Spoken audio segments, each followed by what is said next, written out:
दानियेल की पुस्तक के हमारे अध्ययन में आपका स्वागत है। आज हम आपको इस आकर्षक और चमत्कारिक किताब से परिचित कराएंगे।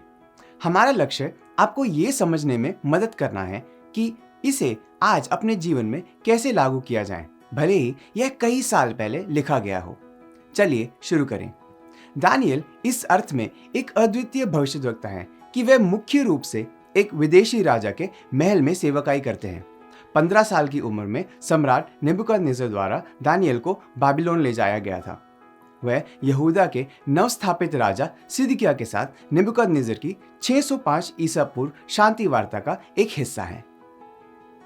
दानियेल 1:1-4 कहता है, यहूदा के राजा यहोयाकीम के राज्य के तीसरे वर्ष में बाबुल के राजा नेबुकदनेस्सर ने यरूशलेम पर चढ़ाई करके उसको घेर लिया।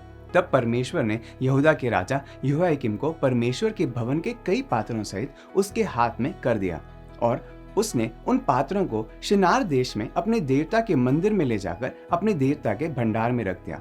तब उस राजा ने अपने खोजे के प्रधान अश्पनाज को आज्ञा दी कि इस्राएल राजपुत्रों और प्रतिष्ठित पुरुषों में से ऐसे कई जवानों को लाओ जो निर्दोष, सुंदर और सब प्रकार की बुद्धि में प्रवीण और ज्ञान के निपुण और विद्वान और राज मंदिर में हाजिर होने के योग्य हों और उन्हें कसदिया के शास्त्र और भाषा की शिक्षा दे। इस भाग में हम देखते हैं कि राजा चाहते हैं कि दानियेल और उसके 3 मित्र बाबुल के ज्ञान और परंपराओं में परीक्षित हों ताकि वे उसके महल में उसकी सेवा कर सकें। वह चाहता है कि दानियेल और उसके मित्र उसके लोगों के साथ आधिकारिक संबंधों में सहायता करें। ये आज के राजदूत की भूमिका के समान है। दानियेल की पुस्तकें 2 भागों में विभाजित है। पहले भाग अध्याय 1-6 में ऐतिहासिक आख्यान है। दूसरे भाग अध्याय 7-12 में दानियेल को परमेश्वर से प्राप्त सर्वनाशकारी दर्शन शामिल है। यहेजकेल और प्रकाशित वाक्य की पुस्तक की तरह दानियेल भविष्य के विषय में अत्यधिक प्रतीकात्मक दर्शनों के माध्यम से संचार करते हैं। यह यहेजकेल और प्रकाशित वाक्य के साथ दानियेल के दूसरे भाग को अंतिम दिनों के अध्ययन या जिसे युग शास्त्र कहा जाता है पर महत्वपूर्ण पुस्तकें बनाता है।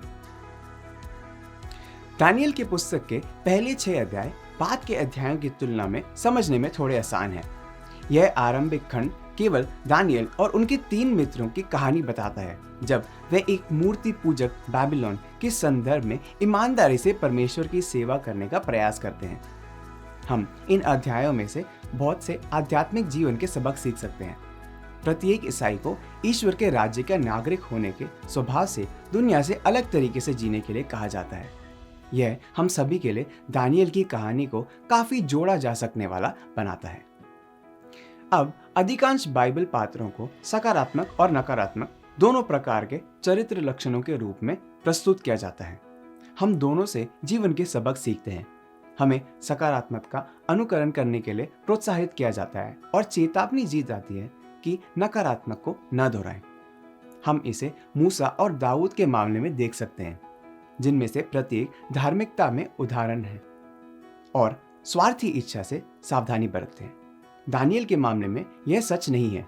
हम बाइबल में दर्ज चरित्र के किसी भी समझौते को नहीं देखते हैं। दानियेल को स्वयं यीशु के अलावा पवित्र शास्त्र में सबसे शुद्धतम प्रस्तुति प्राप्त होती है। बाबुल की बंधुआई के 70 साल की अवधि के दौरान दानियेल बाबुल में रहते हैं। उनका जीवन बाबुल में यहूदा के सभी बंधुओं के लिए एक महान उदाहरण है। वह उन्हें दिखाते हैं कि कैसे एक मूर्ति पूजक देश में समझौता ना करने वाला और पवित्र जीवन जीना है, जैसे कि बाद में पौलुस सभी विश्वासियों को रोमियो 12:2 में करने के लिए बुलाएंगे। और इस संसार के सदृश्य न बनो, परंतु तुम्हारी बुद्धि के नए हो जाने के जैसे तुम्हारे चाल चलन भी बदलते जाएं, जैसे तुम परमेश्वर की भली और भक्ति और सिद्ध इच्छा अनुभव से मालूम करते रहो। इस दुनिया के अनुरूप होने का लगातार दबाव है और दानियेल और उनके दोस्तों दोनों पर खुद को मूर्ति पूजक बाबिलोन संस्कृति के स्वरूप ढालने के लिए दबाव डाला जाता है। उन पर राजा द्वारा प्रदान किया गया भोजन खाने के लिए दबाव डाला जाता है।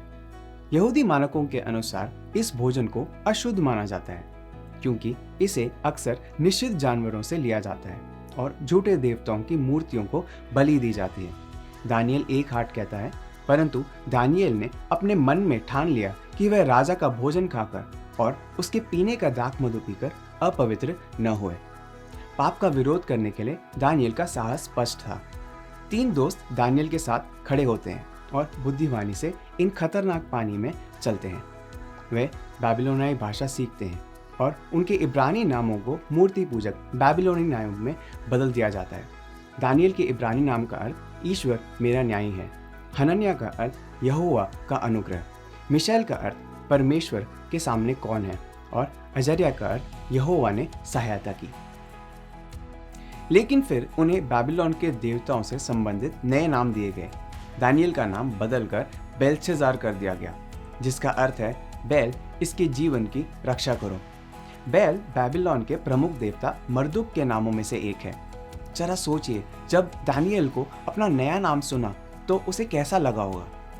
मिशाएल और हनन्याह का नाम झूठे चांद देवता के नाम पर रखा गया। मिशाएल को मेशाक कहा गया, जिसका अर्थ है अक्कू जैसा कौन है। हनन्याह का नाम शाद्रक है या अक्कू की आज्ञा। अजर्या अबेदनेगो बन जाता है, जिसका अर्थ है नबो का दास। नबू लेखक का बाबिलोनियन देवता और वनस्पति के अरवर्तर देवता है। यह नाम दानियल और उनके दोस्तों के विश्वास और सत्य के रूप में मानी जाने वाली हर बात के खिलाफ गए। नए नाम देकर नेबुकदनेस्सर इन 4 जवानों से अनिवार्य रूप से कह रहे हैं, हम तुम में से बाबिलोनियों को बनाने जा रहे हैं। ये चारों युवक चुनौती के लिए तैयार हैं। वह बुद्धिमानी और आदर के साथ नेबुकदनेस्सर और पूरे बाबिलोन साम्राज्य के सामने खड़े होकर कहते हैं, तू हम में से बाबिलोनियों को नहीं बनाने जा रहा है, परंतु परमेश्वर आप में से विश्वासियों को बनाने जा रहे हैं। हमारा आवेदन स्पष्ट है। जो लोग परमेश्वर के विरोध में हैं, वे लगातार विश्वासियों को अन्य जातियों से बाहर करने की कोशिश कर रहे हैं और विश्वासी लगातार ईसाइयों को अविश्वासियों से बाहर करने की कोशिश कर रहे हैं। नेबुकदनेस्सर दानियल और उनके दोस्तों को बाबिलोनियों में बदलने में विफल रहता है, लेकिन परमेश्वर इन युवाओं का उपयोग दानियल 4 में स्वीकारोक्ति के लिए नेबुकदनेस्सर को आकर्षित करने के लिए करते हैं, जहां वह दानियल के परमेश्वर के बारे में कहता है, अब मैं नेबुकदनेस्सर स्वर्ग के राजा को सराहता हूँ और उसकी स्तुति और महिमा करता हूँ, क्योंकि उसके सब काम सच्चे और उसके सब व्यवहार न्याय हैं, और जो लोग घमंड में चलते हैं उन्हें वह नीचे कर सकता है। परिवर्तनकारी परमेश्वर के बारे में दानियल की गवाही के कारण हृदय का कितना परिवर्तन हुआ। यहाँ कहानी है कि कैसे परमेश्वर ने देश के सबसे शक्तिशाली राजा को परिवर्तित करने के लिए दानियल का उपयोग किया। दानियल 2 में नेबुकदनेस्सर का एक सपना है जो वास्तव में उसे परेशान करता है। यह सुनिश्चित करने के लिए कि उसे एक सटीक व्याख्या मिले, वह अपने बुद्धिमानों, ज्योतिषियों और जादूगरों से कहता है कि वह उन्हें अपना सपना नहीं बताएंगे, बल्कि उन्हें उस सपने को बताना होगा। अगर वह ऐसा करके साबित नहीं कर सकते कि वह सच्चे दृष्टा हैं, तो वह उन सभी को मार डालेगा। दानियल 2:5 कहता है, मैं यह आज्ञा दे चुका हूँ कि यदि तुम फल समेत स्वप्न को न बताओगे तो तुम टुकड़े टुकड़े किए जाओगे और तुम्हारे घर फुकवा दिए जाएंगे। यह काफी बड़ी समस्या है। ये लोग दानियल 2:11 में यह कहते हुए उत्तर देते हैं, जो बात राजा पूछता है वह अनोखा है और देवताओं को छोड़कर जिनका निवास मनुष्यों के संग नहीं है, और कोई दूसरा नहीं जो राजा को यह बता सके। राजा क्रोधित होता है और दानियल 2:12 में अपने सभी ज्ञानियों को मारने का आदेश देता है। इसमें दानियल और उनके 3 दोस्त भी शामिल हैं, जो इस समय राजा के सपने या मांगों के बारे में कुछ नहीं जानते। जब दानियल को राजा के क्रोध का कारण पता चलता है, तो वह राजा से मिलने और समय मांगता है। राजा अनुदान करते हैं।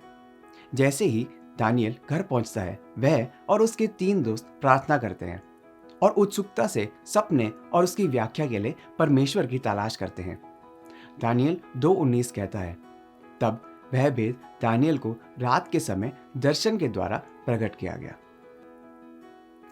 दानियल 2:26 में नेबुकदनेस्सर पूछता है, क्या तुझ में इतनी शक्ति है कि जो स्वप्न मैंने देखा है उसे फल समेत मुझे बताएं? दानियल जवाब देते हैं, जो भेद राजा पूछता है वह न तो पंडित, न तंत्री, न ज्योतिषी, न दूसरे भावी बताने वाले राजा को बता सकते हैं, परंतु भेदों का प्रकटकर्ता परमेश्वर स्वर्ग में है, और उसी ने नेबुकदनेस्सर राजा को बताया है कि अंत के दिनों में क्या क्या होने वाला है। दानियेल स्वप्न के प्रकटीकरण और उसकी व्याख्या के लिए परमेश्वर को श्रेय देता है। गुप्त स्वप्न और प्रस्तुत की गई व्याख्या को सुनने के बाद नेबुकदनेस्सर अपने चेहरे के बल गिर जाता है और दानियेल के परमेश्वर की महानता को स्वीकार करता है। उस दिन से आगे राजा हमेशा दानियेल के इस रूप में संदर्भित करता है, वह व्यक्ति जिसमें पवित्र देवताओं की आत्मा है। यदि हम विश्वास करते हैं कि पवित्र परमेश्वर का आत्मा हम में वास करता है, तो आपके और मेरे लिए इसका क्या अर्थ है? क्या हमारे पास अलौकिक और चमत्कारी में विश्वास करने की क्षमता है? क्या आप सच में विश्वास करते हैं कि परमेश्वर कुछ भी कर सकते हैं? पवित्र शास्त्र हमें बताता है कि वे वास्तव में कर सकते हैं। क्या आप ऐसी समस्याओं का सामना कर रहे हैं जिनका समाधान असंभव प्रतीत होता है? इस पुस्तक में नेबुकदनेस्सर असंभव की मांग करता है। कई निराश होकर रोते हैं, फिर भी दानियेल जानते हैं कि परमेश्वर के साथ सब कुछ संभव है। दानियेल के पास न केवल विश्वास है, बल्कि एक ऐसा विश्वास है जो बाबिलोन की बददुआई का सामना कर सकता है। वह एक वफादार सरकारी कर्मचारी है जो भविष्यवाणी की शक्ति में विश्वास का जीवन जीते हैं। उनका जीवन एक मिसाल है। क्या बात दानियेल को इस शत्रुतापूर्ण संस्कृति का सामना करने और हर समय अपना विश्वास बनाए रखने की अनुमति देती है? दानियेल ईश्वर की शक्ति और प्रार्थना की शक्ति में विश्वास करते हैं। वह कभी निराश नहीं होते। दानियेल की पहचान और नेबुकदनेस्सर के सपने की व्याख्या के परिणाम स्वरूप वह बाबुल में एक उच्च पद पर आसीन हुए। कई बाबुल के शासकों के पूरे शासनकाल में दानियेल की स्थिति और उनके दिए गए सम्मान बढ़ता जा रहा है। स्वाभाविक रूप से बाबुल के उच्च पदस्थ अधिकारी दानियेल से ईर्ष्या करते हैं। हो सकता है कि उन्होंने उनकी जान बचाई हो, लेकिन उन्होंने उन्हें कमजोर और मूर्ख भी दिखाया है। वे दानियेल के पतन की साजिश रचने लगते हैं। वे दानियेल को दोषी ठहराने की सख्त कोशिश करते हैं, लेकिन वे उसमें कोई दोष नहीं खोज सकते। कोई रहस्य नहीं, कोई भ्रष्टाचार नहीं। दानियेल का जीवन खराई का है। कमजोरी का एकमात्र बिंदु जो वे पा सकते हैं वह है उसके परमेश्वर के प्रति उसकी सच्ची भक्ति। इसलिए वह उनकी धार्मिक भक्ति को अवैध करने के लिए एक कानून प्रतीत करते हैं। दानियेल को पकड़ने की योजना तैयार करते हैं। कानून कहता है कि जो लोग स्वयं राजा के अलावा किसी अन्य देवता से प्रार्थना करते हैं, उन्हें सिंह की मांग में डाल दिया जाएगा। हालांकि यह दानियेल को प्रार्थना करने से नहीं रोकता है। दानियेल 6:10 कहता है, जब दानियेल को मालूम हुआ कि उस पत्र पर हस्ताक्षर किया गया है, तब वह अपने घर में गया, जिसकी ऊपरोटी कोठी की खिड़कियां यरूशलेम के सामने खुलती रहती हैं, और अपनी रीति के अनुसार जैसे वह दिन के 3 बार अपने परमेश्वर के सामने घुटने टेक कर प्रार्थना और धन्यवाद करता है, वैसे ही तब भी करता है। दानियेल के शत्रुओं को इतना विश्वास है कि दानियेल परमेश्वर के प्रति अपनी भक्ति को नहीं तोड़ेंगे, और वह सही हैं। दानियेल प्रार्थना करते हुए पकड़े गए और उन्होंने उन्हें गिरफ्तार कर लिया और सिंह की मांग में डाल दिया। परमेश्वर दानियेल को फिर से बचा लेते हैं। दानियेल को छुआ तक नहीं गया। दानियेल की पुस्तक में दर्ज 5 चमत्कार हमें दिखाते हैं कि परमेश्वर अलौकिक कार्य करते हैं। वह इन चमत्कारों का उपयोग बाबिलोन के शासकों और उनके साथियों की दृष्टि में अपनी महिमा लाने के लिए करते हैं। ये 5 चमत्कार हैं। पहला, अध्याय 2 में नेबुकदनेस्सर के सपने की पहचान और व्याख्या। दूसरा, अध्याय 3 में दानियेल के दोस्तों के आग की भट्टी से छुड़ाना। तीसरा, अध्याय 4 में नेबुकदनेस्सर के पागलपन और पुनर्स्थापना का भविष्य सूचक स्वप्न। चौथा, दीवार पर ईश्वरीय लिखावट का प्रकट होना, और अध्याय 5 में दानियेल की सिद्ध भविष्यवाणी की व्याख्या। पांचवा, अध्याय 6 में दानियेल को सिंह की मान से छुड़ाना। नेबुकदनेस्सर, बेलशस्सर और दारा शक्तिशाली राजा जो एक बार तिरस्कार और संदेह करते हैं, अंत में परमेश्वर की महिमा करते हैं। यही कारण है कि परमेश्वर ने दानियेल को बाबुल में रखा।